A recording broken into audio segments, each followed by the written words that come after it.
명의 인물이 배치되어 있다. 오른쪽 앞에 지팡이를 짚고 곧게 서 있는 인물이 탕자의 맏형이다. 그는 권위의 지팡이를 짚고 마치 심판관처럼 서 있다. 그래서 그는 죄를 짓고 돌아온 동생을 마치 심판하려는 듯이 보인다. 그는 그의 동생에 대한 아버지의 깊은 동정심과 슬픈 감정에 이의를 제기할 사람으로 보인다. 그는 그림 속의 맏형이자 바로 우리의 감춤없는 모습이다. 중략하고 작가는 이 그림에서 탕자의 얼굴을 그리지 않았다. 얼굴이 그려져야 할 부분의 대부분은 그의 뒤통수로 그려져 있다. 시쳇말로 그에게는 들고 다닐 수 있는 얼굴이 없는 것이다. 아들의 등 뒤에 얹힌 아버지의 두 손에 주목하자. 물론 이 손들은 아버지의 양손임에 틀림이 없다. 그러나 하나는 투박한 남성적인 아버지의 손, 또 하나는 부드럽고 가녀린 어머니의 자애로운 손으로 묘사되어 있다. 이 렘브란트의 돌아온 탕자 작품에 대해 미술학자로서 또 신앙인으로서 감상을 적어 보내자 딸은 아버지가 보낸 이 그림과 그리고 아버지의 글을 보고는 다음과 같이 소회를 적어 아버지에게 보냅니다. 저는 이 그림에서 렘브란트가 집을 그리지 않았다는 사실에 숙연해집니다. 탕자가 돌아온 곳은 좋은 옷과 가락지와 신발이 있는 집이 아닙니다. 살찐 송아지를 보유하는 집도 아닙니다. 응어리지고 아프고 답답하고 고통스러워도 결코 아무데나 휘휘 먼 곳으로 떠나지 못하는 아버지, 자녀가 언젠가 다시 돌아오리라는 믿음과 사랑 때문에 머물러야 할 자리를 절대 포기하지 않고 지키고 있었던 아버지, 그 아버지의 가슴이 아들이 돌아온 집입니다. 중략하고 아버지는 떠나간 아들을 되찾은 주체 못할 기쁨 때문에 환희의 성대한 잔치를 벌입니다. 바로 그때 규율과 도리를 붙드느라 한 번도 아버지 집을 벗어나지 못했던 큰아들은 당황합니다. 폐주를 실행한 아들을 받아들이는 아버지의 흔연한 용인에 시기하고 분노합니다. 작은 실수마저 경험하지 않으려고 애썼던 큰아들에게 실패자를 향한 연민은 없습니다. 죄인을 받아들이는 아버지 집의 잔치는 그가 노여워할 충분한 이유가 되고도 남습니다. 아버지는 집 밖에서 울분을 가라앉히지 못하여 서성이는 큰아들에게 권합니다. 아버지는 둘째 아들만큼이나 큰아들도 집으로 돌아오기를 간절히 원했음을 나타냅니다. 맏아들은 돌아올까요? 그도 아버지의 집으로 돌아가 거친 여정 속에 상처 입은 그의 아우를 껴안을 수 있을까요? 렘브란트의 그림을 보면 둘째 아들은 돌아왔으나 맏아들은 아직 돌아오지 못하고 있다는 것을 알게 됩니다. 그런 아버지의 따스한 가슴에 기대지 못하고 윤례와 권위의 차가운 지팡이에만 기대어 적막 가운데 서 있습니다. 떠나본 적이 없는 그 맏아들이 여전히 돌아오지 못하고 있다는 사실은 역설입니다. 딸이 아버지에게 보내는 편지 내용입니다. 누가복음 15장 11절에서 32절까지 나오는 예수님이 해주신 이야기에 대해 사람들은 돌아온 탕자라는 제목을 붙이기를 좋아합니다. 집을 나간 탕자에 초점을 맞추어 이런 이름을 붙인 것이죠.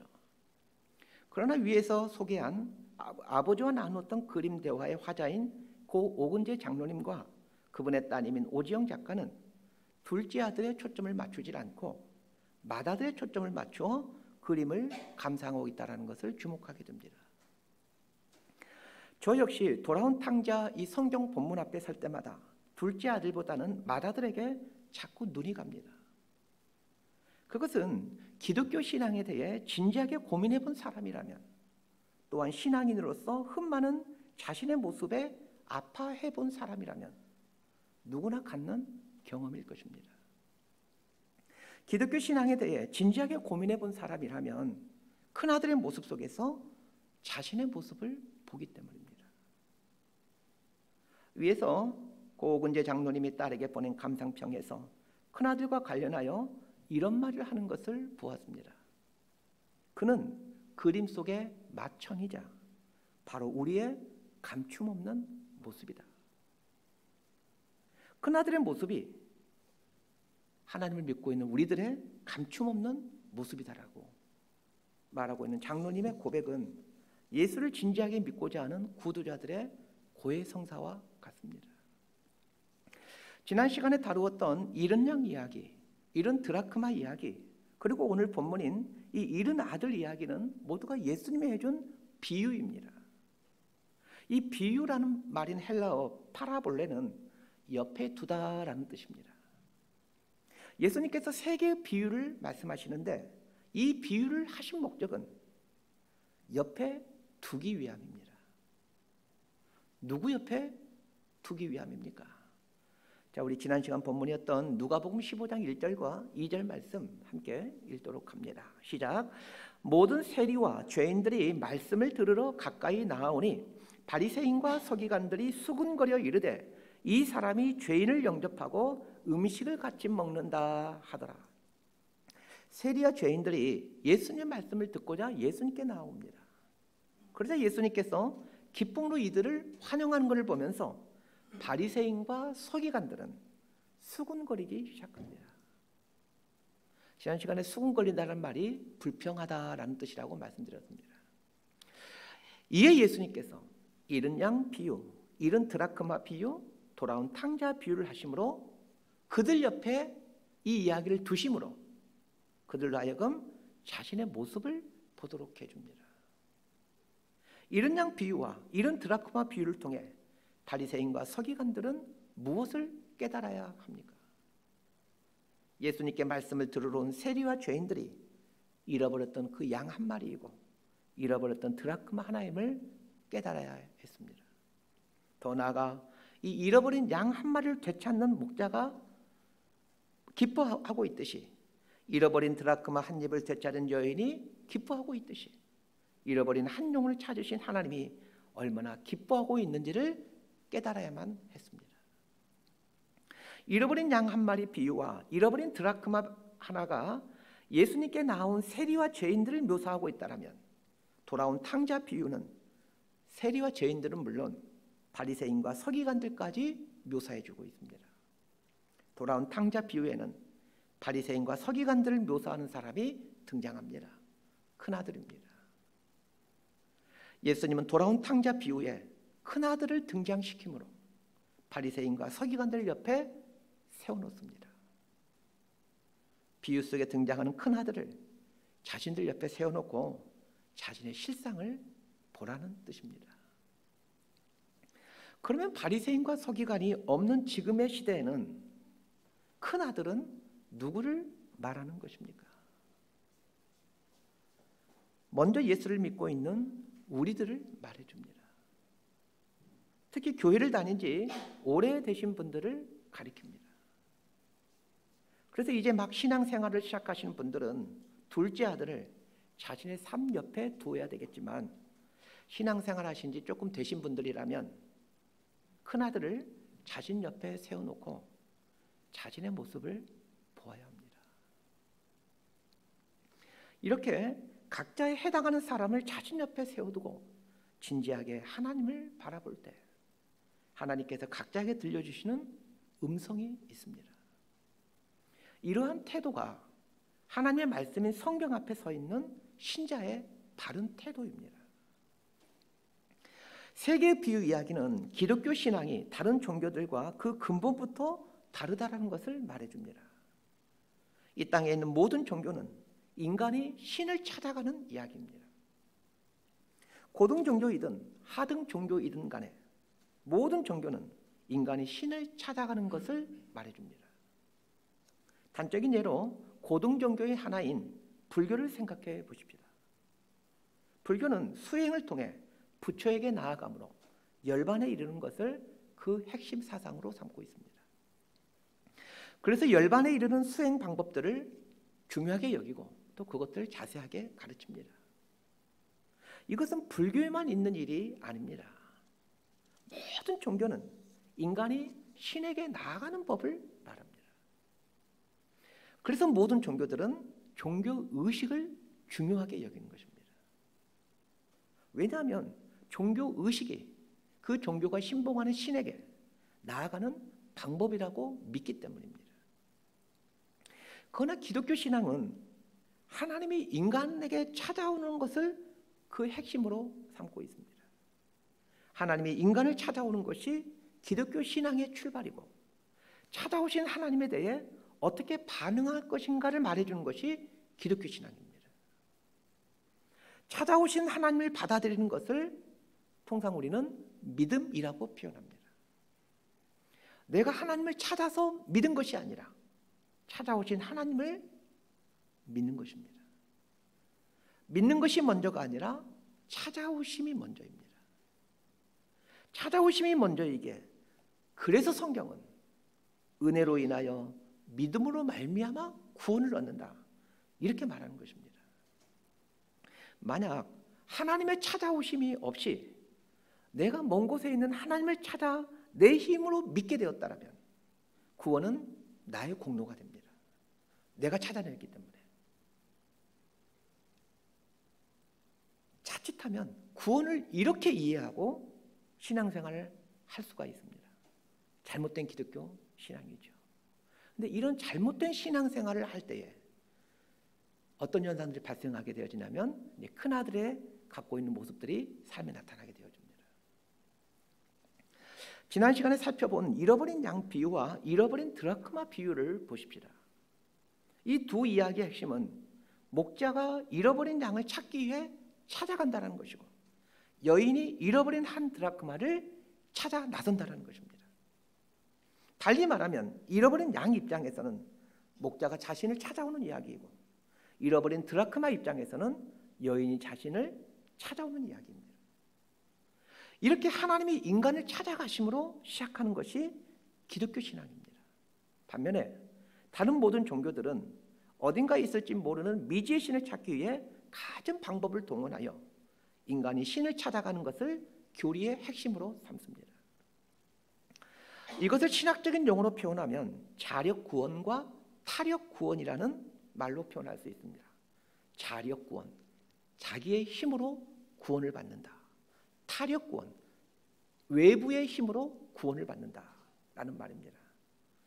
모든 종교들이 자력 구원을 말하고 있는 반면에 우리 기독교는 타력 구원을 얘기합니다. 오늘 본문인 탕자의 비유 속으로 들어가 보십시다. 어떤 분은 저에게 이런 반론을 제기하고 싶을 것입니다. 목사님께서 기독교 신앙이 다른 종교와 다르다고 말씀하시면서 하나님이 인간을 찾아오는 이야기라고 말씀하셨는데, 돌아온 탕자 비유에 보면 탕자가 스스로 돌이켜 아버지께로 오지 아버지가 탕자를 찾으러 간 것은 아니지 않습니까? 라고 반론을 제기하는 분이 있을 것 같습니다. 맞습니다.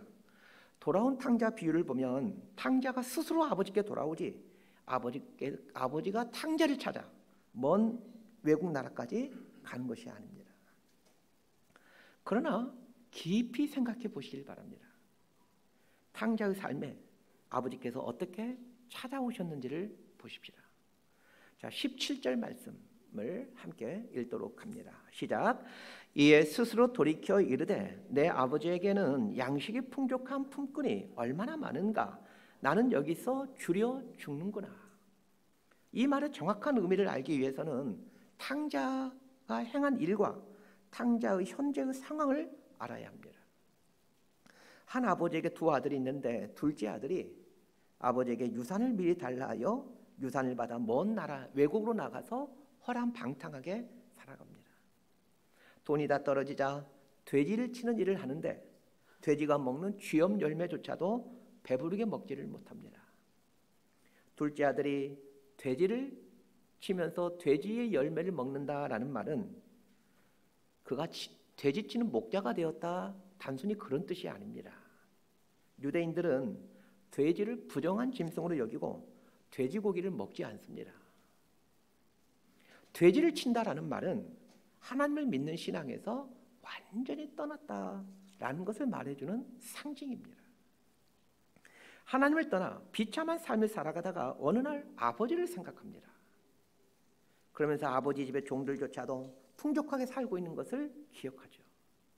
그리고는 아버지께 돌아가야 되겠다라고 결단합니다. 잘 생각해 보십시오. 둘째 아들이 종들에게까지 먹을 걸 풍족하게 주시는 아버지를 생각합니다. 그런 면에서 그 아버지의 풍성한 사랑이 둘째 아들의 기억 속에 계속해서 찾아오고 있었던 것입니다. 비록 육체의 모습으로는 아버지가 둘째 아들에게 찾아올 수는 없었지만 둘째 아들의 기억 속에서 그 아버지의 사랑이 계속해서 찾아오고 있었던 것이죠. 기억을 통해 계속해서 찾아오는 아버지의 크신 사랑 앞에 아버지 집으로 돌아가겠다라는 용기를 가집니다. 아버지 집으로 돌아가겠다는 용기를 가리켜 우리 기독교에서는 믿음이라고 표현합니다. 하나님께 돌아가겠다는 결단이 믿음입니다. 아버지가 탕자인 둘째 아들에게 계속 찾아오고 있었다라는 것은 또 하나의 행동을 통해서도 보여줍니다. 20절 말씀을 함께 읽도록 합니다. 시작. 이에 일어나서 아버지께로 돌아가니라. 아직도 거리가 먼데 아버지가 그를 보고 측은히 여겨 달려가 목을 안고 입을 맞추니, 이 거리가 먼데의 이 먼데라는 헬라어 단어는 마크란이라는 단어입니다. 이 단어는 멀리 떨어진이라는 뜻입니다. 아버지는 둘째 아들이 언제 돌아올지를 전혀 알지를 못합니다. 뭐 요즘 전 전화가 있어서 아버지 저 집에 갑니다. 뭐 이런 시대가 아니지 않습니까? 그럼에도 아버지는 왜 집에서 멀리 떨어진 곳까지 나와 이 아들을 매일매일 기다리는 것일까요? 이유는 간단합니다. 둘째 아들의 입장에서 아버지 집으로 돌아가자라고 결단할 때보다 더 힘든 때가 아버지가 살고 있는 마을 입구에 왔을 때이기 때문입니다. 둘째 아들은 아버지에게 장차 받을 유산을 달라요 집을 떠난 자식입니다. 아버지가 멀쩡하게 살아있는데 유산을 달라 하는 것은 유대 사회에서는 아버지 죽지 않고 뭐 하십니까? 좀 더 리얼하게 표현하면 돼지지 않고 뭐 하십니까? 이런 뜻입니다. 아버지가 정정하게 살아계시는데 유산을 달라는 것은 아주 폐역무도한 일입니다. 유대 사회에서 이런 폐역무도한 아들에 대해 어떻게 조치해야 될지를 유대인들이 생명처럼 여기는 모세 율법에서 분명하게 말해주고 있습니다. 우리 신명기 21장 18절에서 21절까지의 말씀을 함께 읽도록 합니다. 시작. 사람에게 완악하고 패역한 아들이 있어 그의 아버지의 말이나 그의 어머니의 말을 순종하지 아니하고 부모가 징계하여도 순종하지 아니하거든 그의 부모가 그를 끌고 성문에 이르러 그 성읍 장로들에게 나아가서 그 성읍 장로들에게 말하기를 우리의 이 자식은 완악하고 패역하여 우리 말을 듣지 아니하고 방탕하며 술에 잠긴 자라 하면 그 성읍의 모든 사람들이 그를 돌로 쳐 죽일지니 이같이 내가 너희 중에서 악을 지하라. 그러면 온 이스라엘 듣고 두려워하리라. 이스라엘의 율법은 둘째 아들처럼 이렇게 패역한 아들에 대해서는 반드시 돌로 쳐 죽이라고 명령하고 있습니다. 둘째 아들이 살던 마을 사람들은 이 둘째 아들이 아버지께 유산을 달라 하여 허랑방탕하게 살아가고 있음을 모두 잘 알고 있습니다.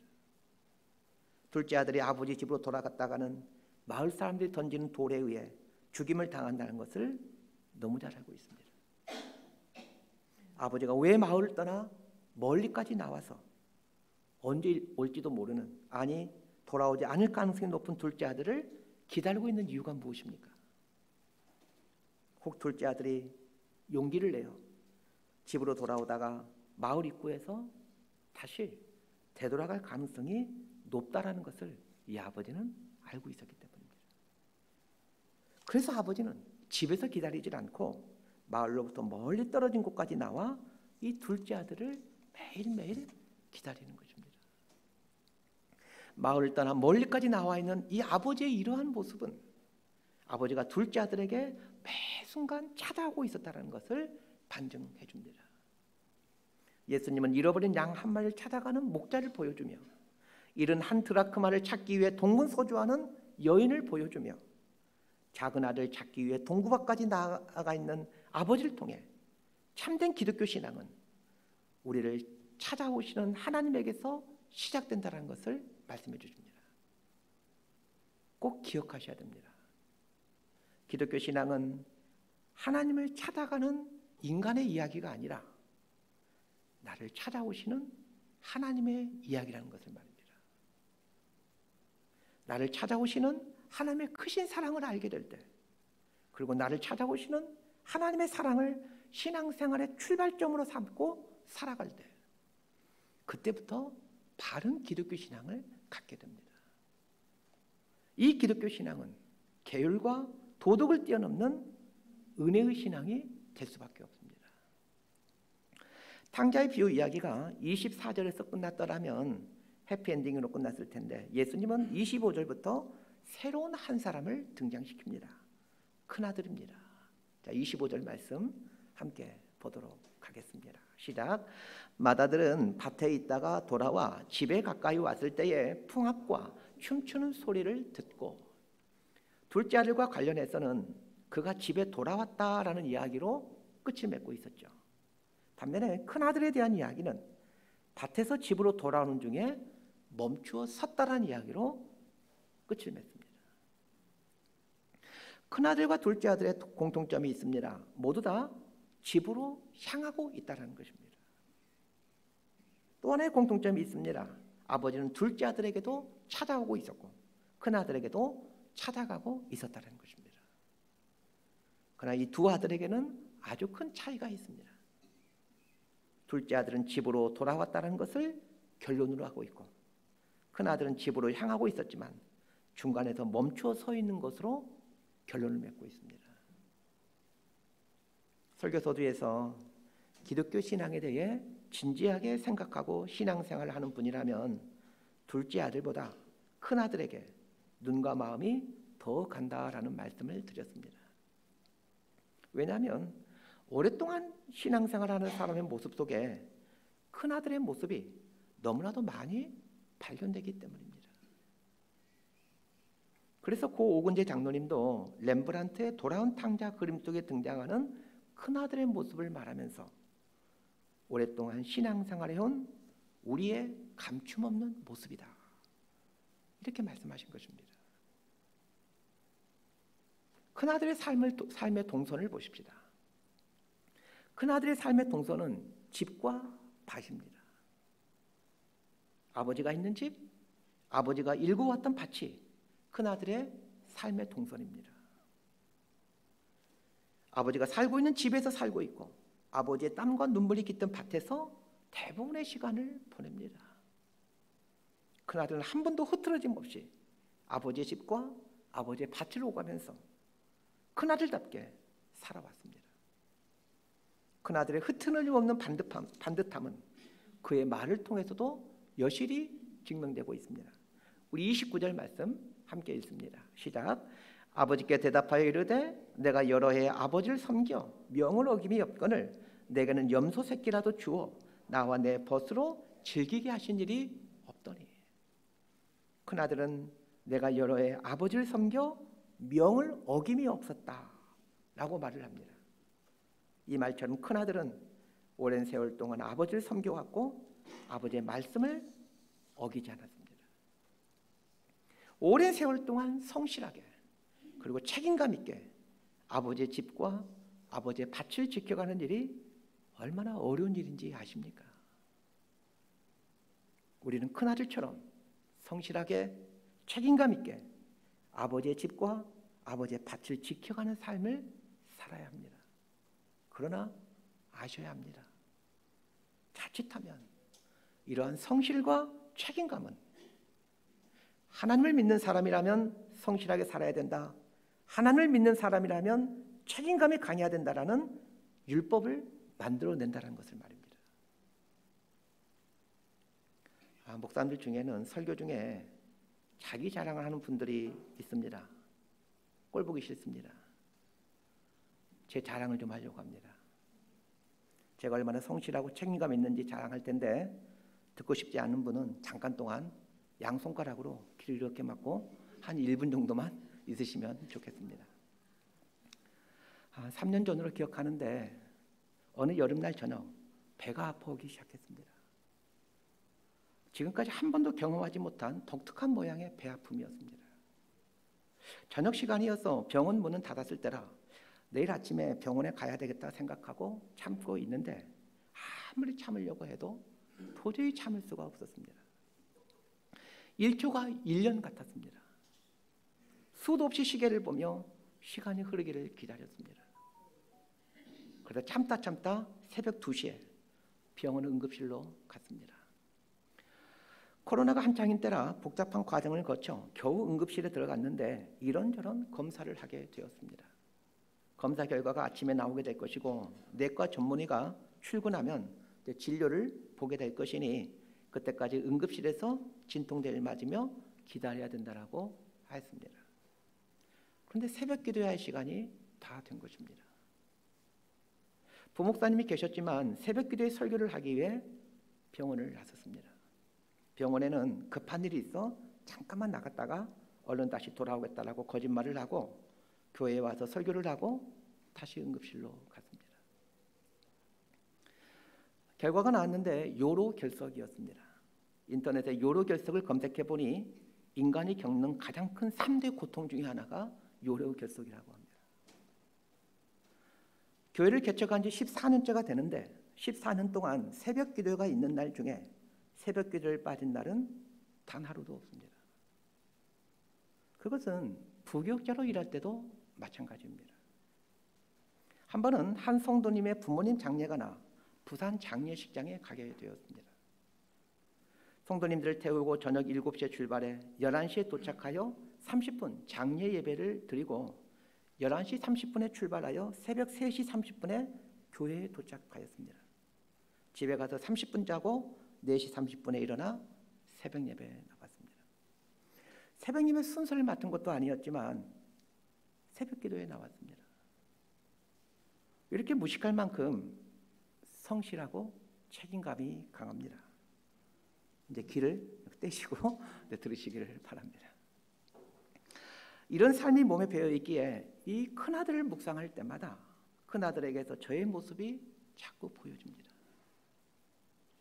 큰아들이 밭에서 집으로 돌아오는데 집에서 풍악 소리가 들립니다.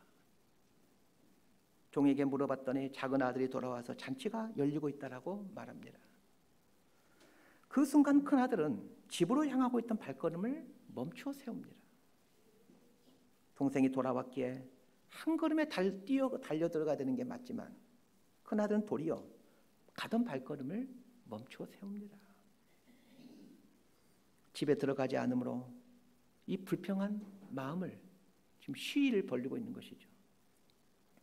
무엇이 큰아들의 발걸음을 멈춰 세워놓았습니까? 지난 세월 쌓아놓았던 성실함과 책임감이 만들어낸 자기의입니다. 성실하고 책임감이 강한 사람들에게는 자신도 모르게 만들어진 자기의가 있습니다. 자기 안에 있는 자기의가 아버지가 베푸는 잔치를 즐기지 못하게 만듭니다. 헨리 나우엔의 명작 중에 탕자의 귀향이라는 작품이 있습니다. 오늘 책 소개를 많이 하는데 제가 아주 좋아하는 가장 애장하고 있는 작품 중에 책 중에 하나가 탕자의 귀향이라는 작품입니다. 러시아의 옛 수도인 상테스부르크에 에르미타주 미술관이 있습니다. 세계 3대 미술관 중에 하나라고 일컬어지는 아주 거대한 그 규모가 어마어마합니다. 저는 대학생 때 이곳을 방문해 본 적이 있습니다. 이 에르미타주 미술관에 렘브란트의 탕자의 귀향이라는 작품이 소장되어 있는데 헨리 나우엔이 이 작품을 며칠에 걸쳐 감상하면서 쓰게 된 책이 이 탕자의 귀향이라는 책입니다. 이 책에서 헨리 나우엔은 이런 말을 합니다. 모든 사람에게는 큰아들의 속성이 있으면서 동시에 작은아들의 속성이 있다. 사람은 누구나 어느 정도는 성실하고 어느 정도는 책임감이 있습니다. 큰아들의 속성이죠. 반면에 어느 정도는 나태하고 방탕합니다. 작은아들의 속성입니다. 헨리 나우엔은 이런 말을 합니다. 내 자신을 작은아들로 인식하고 치유해가는 과정은 그나마 쉬운 편이다. 진짜 어려운 일은 큰아들이 치유되는 일이다. 그러면 기독교인들 안에 있는 이 큰아들의 이 고질병을 어떻게 치료할 수 있는 것일까요? 작은 아들 기다리기 위해 아버지가 매일 동구 밖에 나갔던 것처럼 아버지는 큰 아들이 집으로 오질 않고 멈춰섰다는 말을 듣고는 큰 아들을 찾아 나섭니다. 그리고는 큰 아들을 설득합니다. 재미있는 사실은 탕자의 비유 이야기는 아버지께서 큰 아들을 설득하는 말로 끝나버린다는 것입니다. 큰 아들이 아버지의 설득에 어떻게 반응했는지를 말해주지 않습니다. 반면에 작은 아들은 아버지의 찾아오심에 대해 어떻게 반응했는지를 분명하게 보여줍니다. 작은 아들은 아버지가 입을 맞추자 입을 맞춤 당합니다. 작은 아들은 좋은 옷을 입히자 옷을 입힘 당합니다. 작은 아들은 아버지가 손에 가락지를 끼우자 가락지를 끼움 당합니다. 작은 아들은 아버지가 신발을 신기자 신발을 신김 당합니다. 그러나 큰 아들은 아버지의 권유를 받아들이지 않습니다. 오늘 본문을 보면 이 큰 아들이 이 고치기 어려운 이 병을 고칠 수 있는 방법을 알려주는 힌트가 나옵니다. 자, 31절과 32절 말씀 함께 보도록 하겠습니다. 시작. 아버지가 이르되 예 너는 항상 나와 함께 있으니 내 것이 다 내 것이로되 이 내 동생은 죽었다가 살아났으며 내가 잃었다가 얻었기로 우리가 즐거워하고 기뻐하는 것이 마땅하다 하니라. 아버지가 큰아들에게 가장 먼저 한 말은 예 너는 나와 항상 함께 있으리 라는 말입니다. 하나님은 자녀된 우리들과 항상 함께 하십니다. 그래서 하나님의 이름이 임마누엘 하나님이십니다. 그런데 정작 우리는 하나님의 함께 하심을 경험하지 못합니다. 하나님의 함께 하심을 경험하지 못하게 우린 점점 큰아들이 되어갑니다. 큰아들이 아버지 집에 살고 있었던 것처럼 그래서 자신이 탕자라는 사실을 전혀 인식하지 못했던 것처럼 우리는 교회 공동체에 몸담고 있기에 자신이 탕자라는 사실을 전혀 인식하지를 못합니다. 아버지 집을 떠나지 않고 아버지 집에서 살고 있고 허랑방탕하게 살지 않고 아버지 밭에서 열심히 일하고 있는 걸 가리켜 종교라고 말을 합니다. 반면에 늘 함께 하신 하나님을 인식하며 하나님과 더불어 살아가는 것을 신앙이라고 말을 합니다. 그렇다면 큰아들의 고질병을 고치는 방법은 그리 어렵지 않습니다. 종교생활을 중단하고 신앙생활을 하는 것입니다. 신앙생활을 하면 늘 함께 하시는 하나님의 마음을 알게 되고 하나님의 긍휼의 눈을 갖게 됩니다. 말씀 정리합니다. 탕자의 비유 이야기는 아버지가 큰아들 권유하는 말로 끝을 맺고 있습니다. 재미있는 것은 아버지의 권유에 대해 큰아들이 어떤 반응을 했는가를 전혀 말해주지 않는다는 것입니다. 그래서 탕자의 비유는 마치 미완성 이야기처럼 보입니다. 그러나 미완성 이야기가 아닙니다. 아버지의 권유로 이 이야기가 끝이 나는 것은 성경을 읽고 있는 독자들에게 매일매일 진행형의 말씀으로 다가오도록 하기 위함입니다. 매일매일 하나님께서 해주시는 말씀인 얘야 너는 항상 나와 함께 있으니 내 것이 다 네 것이로다 라는 말씀 앞에 나 자신을 세워놓고 어떻게 반응할 것인가를 결단하라는 뜻입니다. 신앙은 얘야 너는 항상 나와 함께 있으니라는 하나님 말씀을 들으며 이 말씀 앞에 바르게 반응해 가는 것입니다. 하나님이 들려주신 이 음성을 매일 들으며 바르게 반응해가는 삶을 사는 사람은 이 큰아들의 고질병에서 고쳐지게 됩니다. 거기서 끝나질 않습니다. 그 사람은 점점 아버지로 변해갑니다.